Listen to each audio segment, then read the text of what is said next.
একদিন সোহান জঙ্গলে কাঠ কাটতে যায়। এদিকে সন্ধ্যা হয়ে আসে।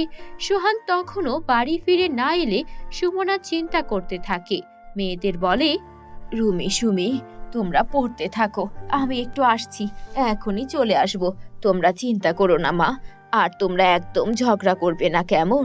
এই বলে সুমনা রাস্তা দিয়ে যাচ্ছিল, তখনই কয়েকজন মহিলাকে দেখতে পায়। সুমনাকে দেখে তারা বলাবলি করছে। এটা দেখে সুমনা তাদের কাছে যায় আর বলে, আপনারা কি নিয়ে আলোচনা করছেন?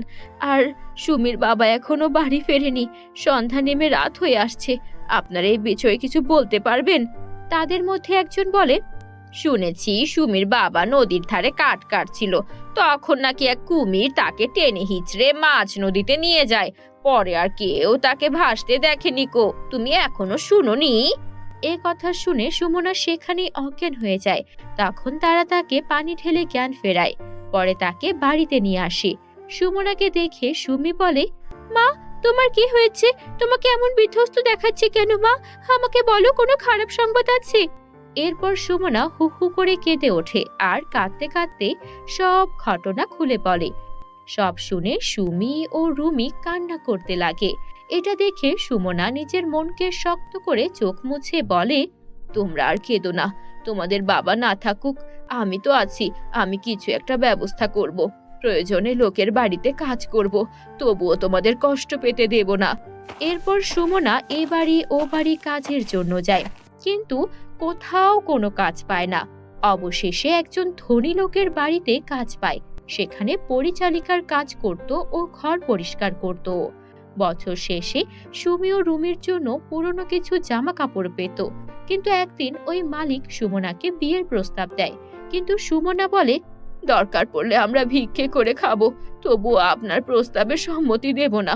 আমি আর এই চাকরি করব না, আপনি অন্য কোনো কাজের লোক রেখে দিবেন। এরপর সুমনা বাড়ি ফিরে যায়।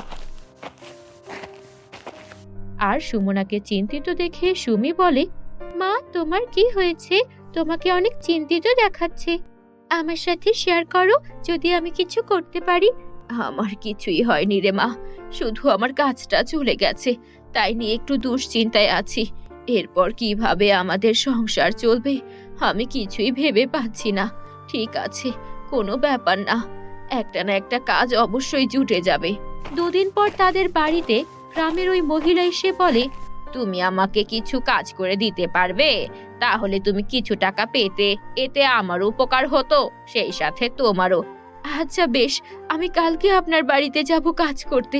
আপনি আমার অনেক বড় উপকার করলেন, আমি আপনার কাছে কৃতজ্ঞ। ঠিক আছে ঠিক আছে, তাহলে কাল সকাল সকাল তুমি আমাদের বাড়িতে চলে এসো, আমি এখন যাই। পরদিন সকালে সুমনা ওই মহিলার বাড়িতে কাজ করতে যায় এবং বলে, ম্যাডাম, আমি এসেছি, কি কাজ করব বলুন, আমি করে ফেলি।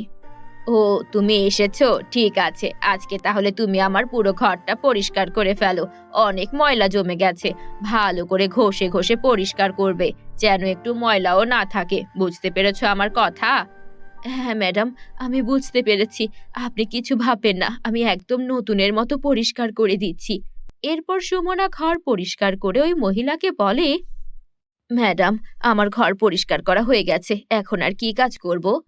আজকে আর কিছু কাজ করতে হবে না, কাল আবার এসো, আর এই নাও আজকের কাজের পারিশ্রমিক। সুমনা টাকা হাতে নিয়ে দেখে মাত্র 200 টাকা, কিন্তু তা দেখেও কিছু না বলে চলে আসে। আর যেতে যেতে ভাবে, আমার অন্য কোনো কাজ নেই, তাই যা দেয় তাই আমার জন্য অনেক।